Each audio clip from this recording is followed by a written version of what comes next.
Welcome back to the Tribute Game Podcast. Tribute Games is a independent game studio in Montreal, and we do retro-tinged games. Woo! Yeah! That was the best intro. Yeah, I think so. Yeah, I psyched myself up before doing it. Like I had a bit of a psych out mix. What's your psych up music? Do you have a song? Right now, there's two songs. It's Super Chunk's Widescreen.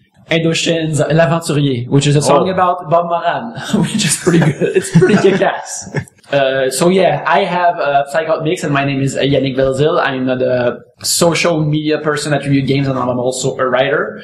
At my left, there's Dom 2D. I'm a game designer here. And in front of me, there is Justin Sear coming at you. Woo! Yeah, what you do, Justin? Animation, game design, and looking good. Yes, for sure. At your left, there's Stéphane. Stéphane, who is a person. Yeah.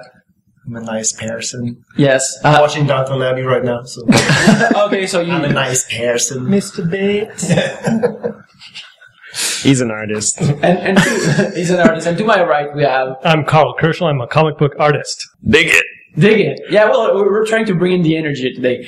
Goal of the podcast is just like pretty much recording the conversations that we have about the industry and working in video games and stuff like that. So here you are at the table with us. I'm gonna start with a couple of topics this week. And the first one we're gonna start, it was PAX Prime this weekend, and Dom, you were there at PAX, so can you tell us, it was your first PAX, so how was your PAX experience? It was a lot of street passing on the 3DS. Yeah. I'm so jealous. I don't know what else. It was all a blur. Yeah. Are you sick? Sorry? Did you get a cold? Not too bad, no. My Pax Plague. PAX Plague, no, it's I hope not.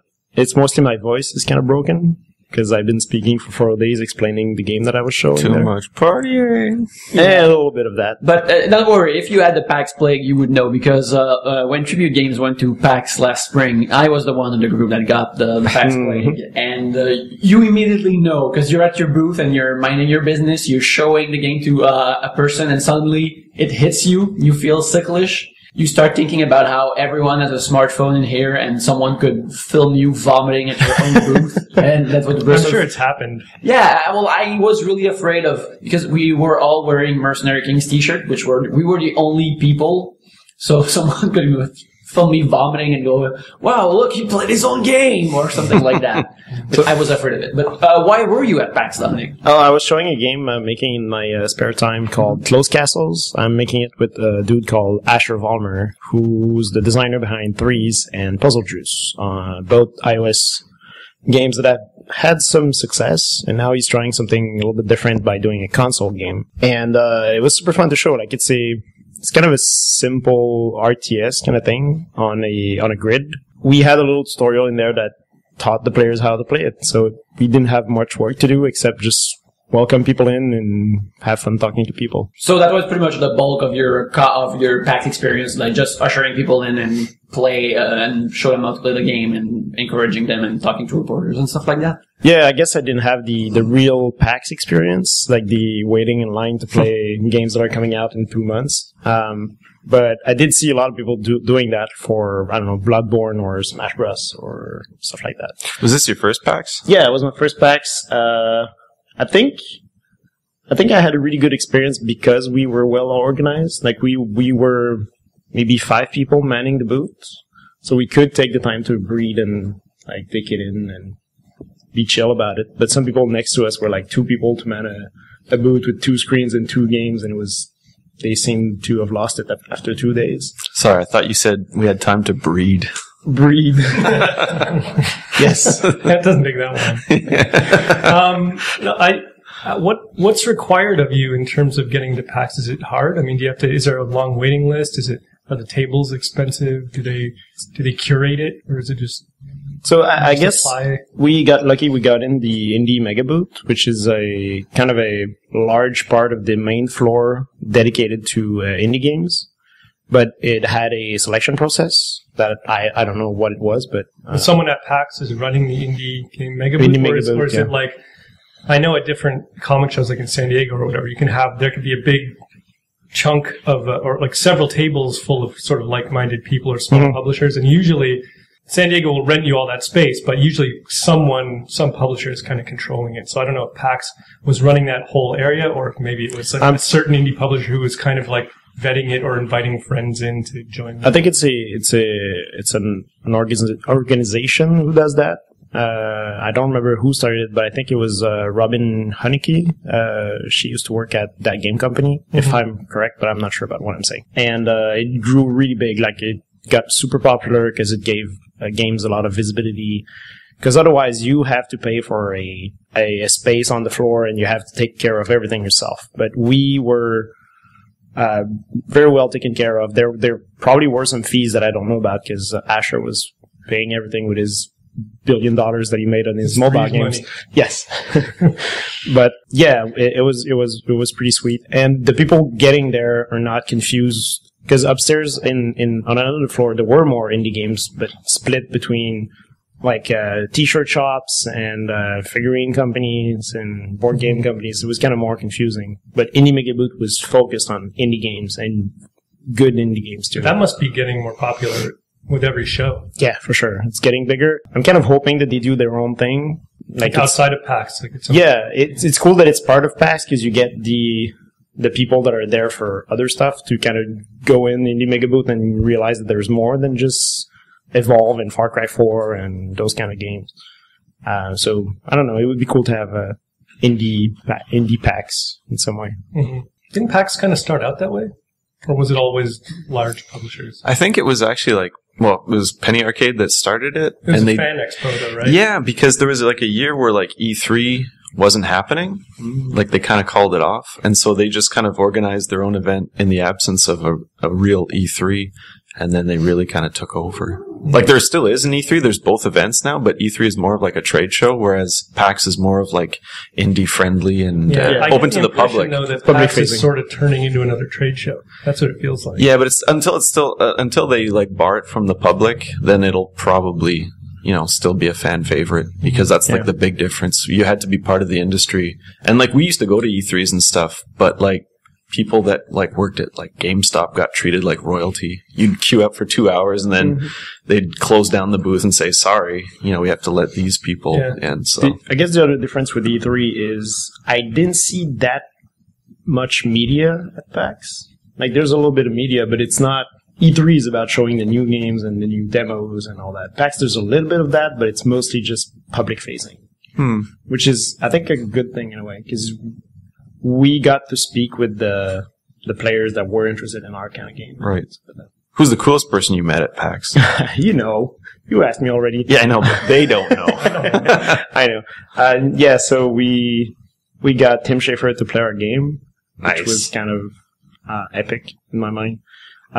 He was pretty bad at it, but I guess he seemed to enjoy it, so that was a good thing. For those who don't know, Tim Schafer is one of the designers at LucasArts previously. Now he started Double Fine a few years ago. How is it to finally see, I guess, did you show the game previously, to other players before that? Or was it the first time that you saw, so many people, try it and we assume enjoy it? I believe Asher showed the game at E3, but in a smaller way. And it didn't have my art in it. It was all placeholder stuff, which looked kind of great, but we worked really hard for the past month or two in my spare time doing, making sure that the game was accessible and kind of attractive. So it had little cute bears fighting little birds and cute little castles. And so we got the response we were expecting, or we were hoping for, which was that anybody could come in and be interested. Instead of most strategy games are like StarCraft, it's bros and dudes that are yeah, we're gonna kill some aliens and stuff. But ours were oh, they're really cute. Oh, they're fighting. That's cute. And everybody wants to try it. Yeah, there's not a sort of a aggressive looking fence around your game. Yeah, exactly. Even if they're technically fighting, it's pretty inoffensive. So you're conditioning people to fighting. Yes. Under the guise of cute teddy bears and cuteness. Yeah. But I don't know, the gaming industry the past couple of weeks have been a little bit dark. So, and I don't really want to get into that, but PAX was really good because I was really afraid actually to go to PAX at this time where people are kind of freaking out about With games. like heightened tensions and Yes, exactly. But we didn't feel that much. Like there were a few incidents not directed at us, but at the booth, everybody was super positive. The game was like technically not violent and not sexist and not racist, so it was a good. which is a departure from what you like. You like really racist caricature stuff. Like Yeah, I really had to change my style for that. No, yeah. It's no, it's part of what I do and what I try to strive for. Well, I'm glad you had a great time at PAX. Yeah, it was great. Yeah, it's good to have you back. I'll just Yes. go pass out in the corner now. We should move on to something else. To the development corner, All right. which is not a corner because you are across from me on the table. So, Justin, you are working on a game. Yes. Called Curses and Chaos. Indeed. You have co-created. Yes. And you're working on it like every week Like now. a madman. Yes. So, He's the only one working in the company. yeah. No, actually, it's going really well. Like, The only one not working. oh, shit.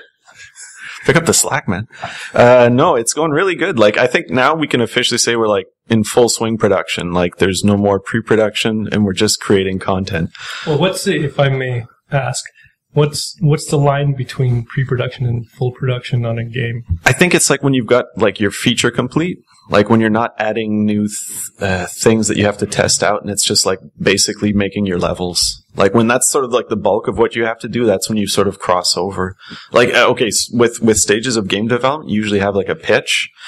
And then after that, you do like what they call like a vertical slice or maybe an alpha. That's when you have just like the basic features of what you want. And it's just to show like a first level, everything that you do in like a game loop. And then once that gets a green light, then you go into production. That's kind of basically where we're at now. So it's, so the other thing about production is like a lot of times it's just shifting bottlenecks. Like for a while it was like, John, who's programming everything in the game, he had like I had given him a bunch of animations and he had to integrate them in code, and then he just got them all done in a week. So for a while he was the bottleneck where it's like I can't advance until I've got all these enemies, and then in a week, like just in a flurry of work, bam, he got them all done. So now I'm the bottleneck, so I have to take all these enemies and make levels out of them. So that's what happens a lot of times in production. It's never like one person, or it's not like a steady flow. It's like one person has to do a lot of work and then pass it on to the next person. So I'm officially now the bottleneck of production. So what are you working on now then? Level creation, like it's basically just making like all the waves of enemies and things. So Yeah, because the game happens in a single screen and you have all of these enemies coming at you. So you have to, I guess, figure out pattern variation and stuff like that? Exactly, that's it. Because like it's a very sort of a performance driven game. Like you have to make it so that you can chain like from beginning to end. If you're that good, you can chain a whole level without taking a hit. But it takes very careful enemy placement to do it.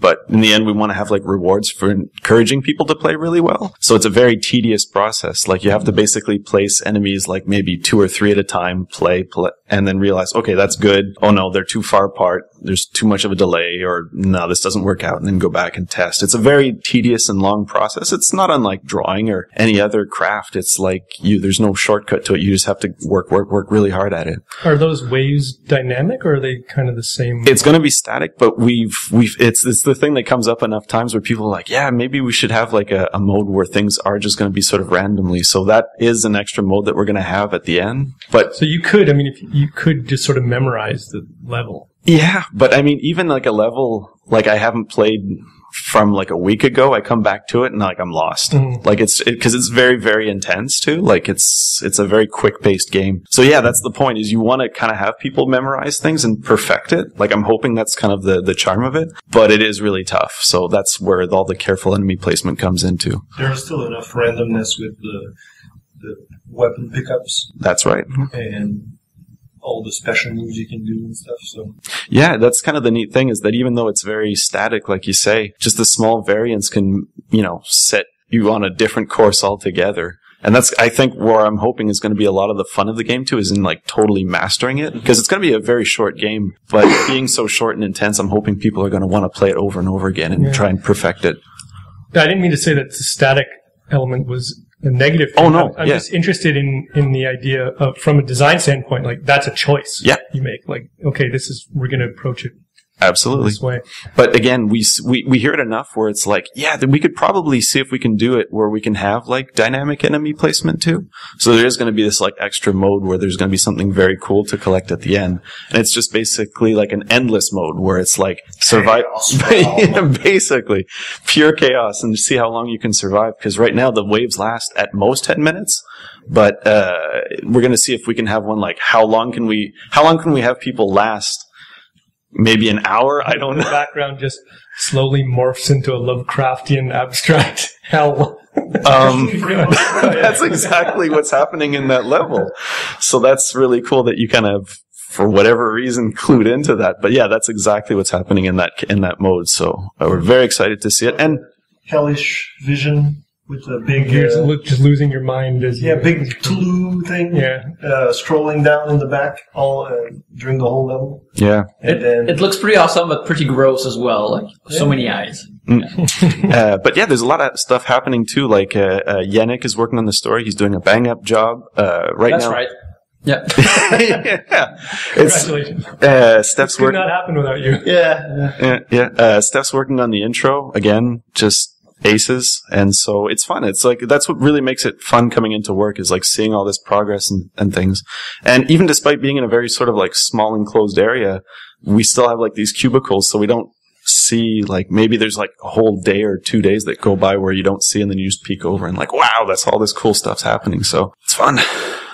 So is it all done for Dev Corner, Justin? I think so. Yeah. Yes, there's anything else. Talked up a storm. We could do Dev Corner for my project a little bit. Might as well, yes. Yeah. You're also like working on a pitch right now for a new game, like for a concurring project along with Curses and Chaos. Yeah, I'm working with JF, our programmer here, and so we're prototyping 2 ideas right now, just to see which one we really feel inspired by and all that. So it's just right now Jeff is working on a little thing in 3D, which is interesting for a tribute, and I'm working on a platformer that I don't want to divulge details yet, but it's fun just prototyping little mechanics that are. I'm trying to go with something fast and dynamic. So Yeah, the only thing we can say about it's a platformer where the main character uses a tool, and that would dictate the action, and I imagine puzzles in the level and stuff like that. that's vague enough. that's Yes. just the definition of a platformer. yeah. But Mario doesn't use. He just punch bricks. He throws fireballs, but he doesn't use a separate tool. He had That's a what I mean. hammer initially. That's true. Yes. Back when he was Jumpman. Yes. So how does that work? The prototyping and all of that. Like, how do you go through that? Wait, before you go into prototyping, I was curious as to when did you decide I want to make a platformer, or did something else spark the idea and you thought, oh, a platformer is the way to this is the medium for this idea. Yeah, so since it's my first project here, and we currently are also working on curses. Anyway, so platformers seemed like a good thing for now, since I'm just starting here and I'm getting to know the people, so we can build on Mercenary Kings. Start with the engine and just figure out how to create an interesting new mechanic on top of the current engine, and maybe fix a couple things that were a little, for me, too slow in Mercenary Kings, which was fine for that game, but I'm trying to do something a little bit faster and more intense, and probably do something roguelike-ish kind of thing in there. That's fun too, because like we can see we're gonna hope to finish Curses before the year's end, and project number 4 is in that first phase where we're still like prototyping it. So it's nice to see the next step ahead, and then when there will always be another thing to work on as one thing ends. Yeah. right. That's a good news for Dev Corner. Yes. So I have high hopes for Dev Corner. I hope it keeps being fed and grows. But for the prototyping, like, how does that work for you? Like, what do you do exactly? Is it? I know you do pitch documents, so you write up those and then you talk about them with JF, or like how does the magic happen, Dom? So in this case, the document was just the smallest thing that I could come up with, just so we have a direction, but we're basically just trying what feels right, like trying to figure out what mechanic is really fun. and making levels using as much as I can from Mercenary Kings, and he's trying to add just a little feature here and there to see what's fun. Like we were playing around, for example, with teleport mechanic, and that's fun by itself, but we need to figure out how if we can create enough interesting levels for that, and if the enemies will be interesting enough also. Do you have to see it in like graphically and in some rudimentary form to know whether or not it's fun? Does the prototyping get to that stage? That's the advantage of working from Mercenary Kings is like in a day we already had a prototype working. Okay. If not, like for example, for the second idea, GF starts from scratch, so it's a lot more work to get to a point where it feels good and it feels like we could work on it and create a game out of it. So either way works, but of course, platformer was really easier. Changes things. Yeah, Being able to actually play just it. manipulate it, so Yeah, you know exactly. whether or not it's fun or boring or. yeah, like the teleport mechanic was kind of a mistake. Like it was kind of a fun accident, I guess. But we kind of stuck on it and tried to make it better. So it all happened because of the prototype. We didn't plan that at all, and that's the kind of thing I'm hoping for to figure out. What else we can find just by playing around with enemies and levels. That's really exciting. I've been listening to all these, listening and watching while I'm drawing, all these video kind of dev journals with, is it Tom Francis? I think Tom, the guy who made Gunpoint. Yeah. And they're so good because he's just like, he's talking you through this stuff as he's working on it. He's one guy working on it. So he just talks through all these problems, and sometimes there are problems with the conceptual problems, sometimes there are mechanic problems, but often, just as you described, it's, he happens upon things by accident, and it's a lot of it is, just kind of rethinking everything you set out to do because, because you have to, because the thing just wasn't fun, or the objective you initially had in mind doesn't really work for the part of the core part of the game that's actually worth a damn.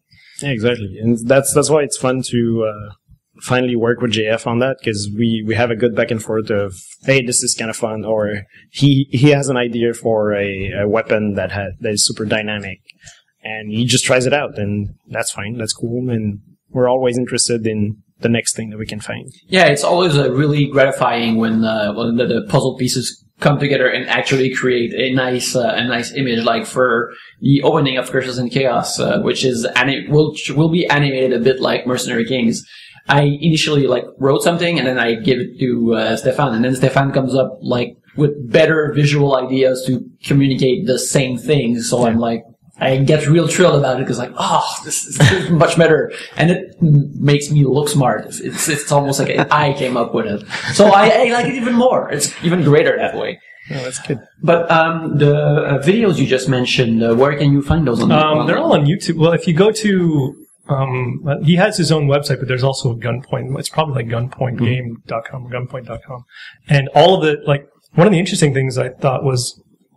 Well, all the videos are still available, but he, cause he was just a journalist who decided he was going to make a game. He was a PC gamer, right? Yeah, he was a PC gamer journalist, and he just started making Gunpoint. He might have started and finished Gunpoint using Game Maker. And so he initially, he put together, a quick I don't know how quick it was, but a simple kind of very, very rough prototype of what he wanted to make. And he just did like a 10-minute trailer of it. It wasn't really a trailer. It was just him walking through it, describing what the game was. And through doing that, he got artists who wanted to help, and because he's not an artist, so he needed someone to come in and do art and backgrounds and animations and all that stuff. But it was just really cool to me to see one guy doing this and to see that he just kind of threw all these ideas of how you're supposed to develop a video game out the window and said, here's this thing, and this is what it's gonna be if someone wants to help me then. Yeah. And that video is still up, along with, he's done the same thing for his new games that he's working on now. It's just this blocky shapes on the screen, he's describing what they kind of are. You can see the nugget of why that game is gonna be fun. Yeah, you can prototype a game with just boxes and circles. You don't really have to have anything too. Or rhombuses. Well, not really. Well. But if you're so inclined, do whatever you want, but nah. No, that went nowhere. Sorry. Cul-de-sac. What I was, the thing I'm most excited about with the prototype that Dom's working on is to see when he's going to actually add like his own assets to it, his own drawing style. Because right now the assets are all from Mercenary Kings, and these guys are pretty tired of seeing those assets everywhere. Yeah, because it's cool because it definitely has. It's like a huge departure from it, just with like the new attacking mechanics and the teleporting and stuff. But it's still he built some levels from the background tiles, and it gave me nightmares. Yeah, especially that I'm wrong. kind of doing it like half-assed, like I'm just putting blocks everywhere. But just shifting, I mean, just shifting the aesthetic of that thing visually is going to have a huge, profound effect on how you experience that. Like one of the first things that we did was change not change the resolution, but like kind of everything is half as big as it was in Mercenary Kings. Yeah. So that changed the whole thing completely. Like everything is way smaller. You can see more of the level. Suddenly you have more Mega Man-esque proportions where the levels are so much bigger than Mega Man on the NES. As opposed to Mercenary Kings, things are more cramped. Like the characters feel more massive in their worlds. So, very much looking forward to seeing the art that you'll provide for it and see how that game develops. Doesn't have a name yet either. No. That's also... It's all brewing. It's so exciting. And I think it's dangerous to add a name to a project as early as this. Like, I have a few ideas of character and names and settings and everything, but I don't want to set anything in stone yet because we're more focused on the mechanics instead. And I'm sure with the crazy minds that work at Tribute, we won't have any trouble finding the right setting, the right character, and the right name. Yeah, it's usually the opposite. It's usually having to try and contain all the creativity. Yeah. That's the harder part. It's like no one's ever at a loss for ideas. It's... If we get the license for it, I would like it to be a game named Ba with a Ba, based on the Kid Rock song. We could do that, or we could do a Zardos game. Now this, a Zardos game, this is talking to me. We'll talk more about Zardos next week. Yes. Next week, it's going to be an all Zardos episode. Why aren't there already like 10 Zardos games in existence? Right? Check it out. John... You can count me out of this. I'll send Andy Belanger down to that. Was it John Borman, after Deliverance, made a crazy science fiction movie in the 70s called Zardos. It has... you've seen a picture online of Sean Connery in a big red diaper. It's amazing. Watch it. Praise the gun. Yeah, praise the gun. Okay, let's move on to a more freeform discussion now. Let's get out of the Dev Corner. That was more freeform. I'm derailing this thing left and right. I apologize. It's okay, we're just having a discussion. It's great times. That's good. I wanted to put another topic on the table, which is like to, again, continue and be more general, which is a suggestion from Justin, actually, I thought was really good, and this suggestion made him co-producer of the show. I gave him higher credits now. God damn it. Yeah. If you want co-producer credits on this podcast, you need to come up with topics. But he suggested, and I think it's a good idea, like, what are your favorite music from video games? How important is it to you? Do you have like highlights of music and how they bring something to gameplay or stuff like that? Like, what are your favorite songs from games? Sure. Well, I don't know. I'll get the ball rolling. I think for me, it's always been like Castlevania. That's a recurring theme for me. I love that series. But I think it was fun because they used a lot of the same themes throughout the course of that game's history. So as you'd play like sequels, you'd hear old tunes remixed in a more modern fashion. Mm-hmm. So when you got to stuff like Symphony of the Night, you're hearing like full rock and roll metal guitar versions of like 8-bit tunes and things. So and it tickles your nostalgia, but at the same time you're like, oh, I'm playing Castlevania. Yes, so good. And it makes you want to shove people aside as you get to your controller and you're like, I'm playing this. Yeah. Yeah, no, it's and the themes themselves are like really well constructed too. Like, I don't know much about music, but I don't think you have to know a lot about music to appreciate it. So it's just it strikes a chord with me. But that's the thing I've been trying to do in the past like maybe 5 years is listen to more video game music to kind of know the genres, like the subgenres in video game music, because I feel like before I was listening to like, I don't know, Britpop and rock and stuff like that, but it kind of does not apply to video games that much. So I've been trying to kind of build a knowledge of video game music, and it's been interesting to say the least. Like I'm way into the orchestral kind of stuff, like the Final Fantasies and the Chrono Triggers. There's also the 8-bit chiptune kind of thing, which is the other end of the spectrum. The other end of the spectrum, totally. But it's all good, and it's all fun. We went to, there was one year at E3 where they were playing like an orchestra presentation of like the music of Final Fantasy. Nice. And I don't know, like I played probably up till 6, but everything after PlayStation's kind of lost on me. But there's still some themes like from 7 that, what's it, like One Winged Angel? Yeah. Sephiroth's theme? Tina's theme from 6 is one of my favorites. Yeah. I have a lot of Final Fantasy soundtracks. I've listened to them all the time. Cause they saved One Winged Angel for the end, like they kind of like teased it, like they weren't gonna play it, like everyone kind of left. And then they came back for an encore and played it, and like everyone just lost their shit. Nice. At a orchestra style concert. It was kind of weird to see people going so berserk. Yeah, but that's a series that has like amazing tunes in it too. Do you listen to any game music, Carl? Yeah, a lot. Well, it's actually Justin kind of stole both of my picks. I mean, I've played a lot of games, and I find that I'm not really listening to the music kind of consciously. After many, many years, that stuff is still in my head. Like I recognize it really, really quickly. And I still like when I'm humming to myself, it's more often than not some kind of game music. Yeah, the Final Fantasy stuff was a huge hit with me. Castlevania, particularly Castlevania 2. Then I don't know what else. A lot of the Zelda music, the early Zelda music. Yeah.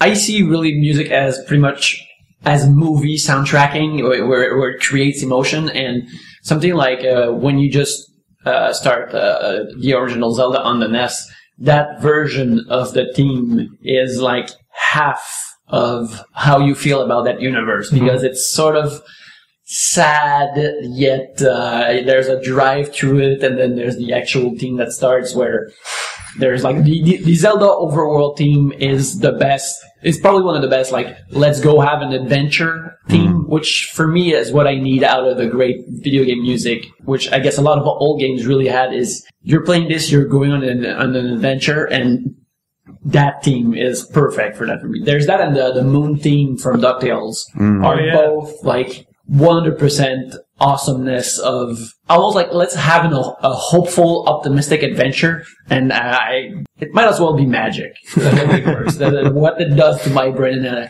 I get a smile on my face. I'm like, yeah, we're gonna go on the moon and find Gizmo Duck. It's gonna be great. So many good little ambient moon noises in the track too. And as long as we're just picking things randomly, like another one that always pops into my head is the Mario 2 song. Yeah, just because it's so different from all the other Mario stuff. Yeah, it's really, the thing I like the most about Mario 2 is when you pause the game, and then you only get the bass and drum tracks. Yeah.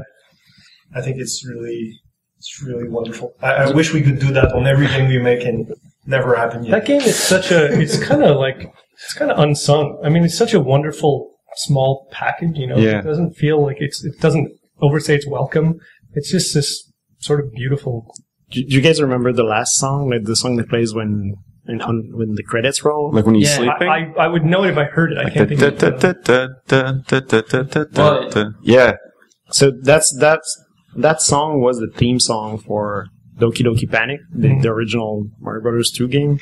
That song is like super sad and super chill. Melancholy. No, I gotta hear it. You gotta play this at the end of the podcast. Yeah, I will play it as we speak right now, so you're hearing it. Or maybe not. Maybe you'll hear it at the end. But I'll see how it works with the editing, but I'll try to play it, to put it in. I once recorded that loop of music, and it played on the computer at my house for almost a month. Wow. Nice. Just the end credits music? Yeah. Because that's one of the best songs. I don't know, it was I just thought of another one, Blaster Master. I don't know. I might know it if I heard it. It's got a really like weird story. Like, kid chases his pet frog that escapes from its bowl, and he lands on like a pile of radiation. He follows the frog down a hole and discovers a tank. And like that's the intro to that game. It makes we know Blaster Master, but I don't remember the music. But the opening shot's just like a back shot of the tank revving up, and there's this like really awesome, like Yannick pointed out, like let's go on an adventure, let's do this kind of theme, and it's such it really just sets the mood for the rest of the game. That whole music, actually, everything Sunsoft did for the NES era. Journey to Silius, yeah, pretty amazing. Yeah, the best intro music ever. Yeah. But also the entire ActRaiser score is in my head all the time. Yeah, Yuzo Koshiro, so good. I'm all about the Mega Man 2 password music. Yeah. It's my favorite track of all time. The three. It's third one's the castle songs, like the Dr. Wily's. And that was pretty good. But the password song. Well, you got to sing it. Oh, we'll put it there, but I'm going to let them listen to it. Sure. Like I think the second Dr. Wily stage. Yeah, all the Dr. Wily stages music are really rocking. It stressed me out. Like as soon as you got to the map to Wily's tower castle, that shit stressed me out. Like it's like that map. Just looking at that map stressed me out. Yeah. Or how about this? That last leg of like the Dr. Wily castle where they throw the surprise, like, haha, one more path, no music. That made it even creepier because it's the level's like only like 2 minutes or like 1 minute long, and it's just dripping acid to no music, and you're like, it's super creepy. It is. It's if you just think about Mega Man 2, how all of the music is awesome and driving in it, and it's almost an embarrassment of riches music wise. Like if they only had one music. Just the opening theme, or just the introducing the Robot Master, or just the password theme, it would be you'd be like, oh man, I remember that great music from Mega Man 2, but every single level and Robot Masters has a great song. I remember like at a party years ago at Gameloft, we had a party at the oldest in Montreal hotel in Montreal, and it's all filled with rocks, and there was a piano in some sort of lobby, and we had like a programmer but also a music guy from Gameloft who knew all of these songs by heart, and he would play them on the piano, and you hear like a lovely version of Crash Man level or Metal Man level as you come up the stairs welcoming you to the party. Yeah, that was another party that was crazy because everyone just kept throwing requests at him, and he would just play in a fury like Great Balls of Fire style. He was like standing up and playing the piano. It's just like, yeah, Castlevania, yeah, Journey to Silius, and he was like, he knew every tune. The guy was a genius. Wherever you are, genius, we salute you. Yeah. We seem to salute someone in every episode. So I think we are a very respectful podcast, and therefore we salute people. Oh. Very well, very well. All right, just take a break to listen to this. Okay. Oh. Right. Damn. Isn't that the best? Yeah, that's a really good one. Well, the Zelda 2 game, music-wise, is really, really impressive. There's like 4 songs in the whole game, and they're all like 20, 30 seconds loop. Yeah. And you never, ever, ever get bored of them. They're always like, oh, yeah. Yeah, I'm gonna beat that dungeon. The crazier part about that game is they actually saved a track for just the last, like you spend hours, going through that game, and then the last palace, they have like a special track just for it, and you're like, mind blowing. Okay, shit just got real. I need to hear that Mario 2 credits thing now. Does it even have an ending? No. But my alarm is set to the, this is like before you fight a boss in Blaster Master. This is not going to be part of the podcast. We're breaking. And after that, it just breaks into this like crazy rock melody. Super intense. All the boss music from Sunsoft was great. It's not really a Nintendo game or a Mario Yeah, I game. know. What is An this? ad. Gee, I guess a lot of people search for this. Yeah. Where they're carrying Wart off. Yes. But that's not the end. Wait for it. It's coming. It's 2 minutes long, so when we get to that. And then they It's kind of all coming back to me now. beat the hell up out of Wart. Yeah, the people are fighting back against the king. Yeah. They've overthrown the gross I really hope they bring him back. Warp? Yeah. Hell yeah. That'd be great. He actually So made we a won't be cameo able to put that on podcast. in Yeah. Zelda. That for a month Yeah. in my apartment. We should Wow. discuss it after so we can put it in and then.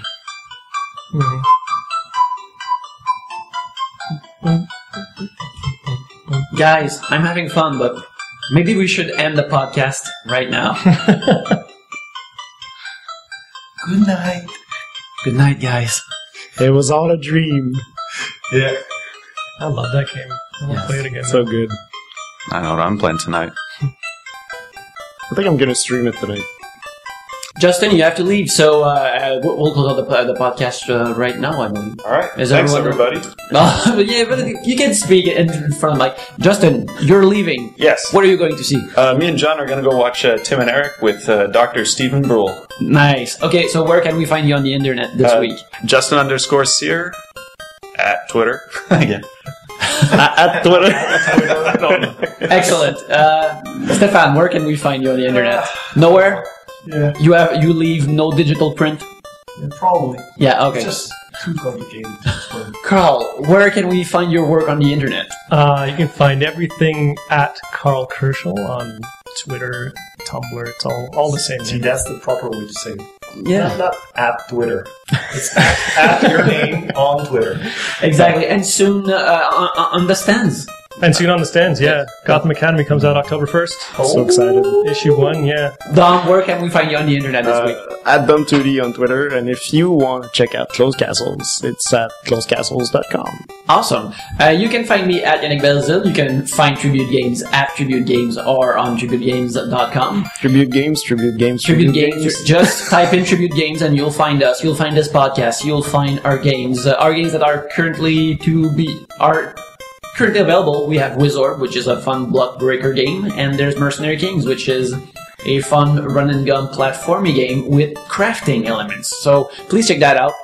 Thanks for listening this week, guys. Thanks for being here, and you will hear us talk in the next week. So thanks and bye. Cue awesome more Mario music. Yay!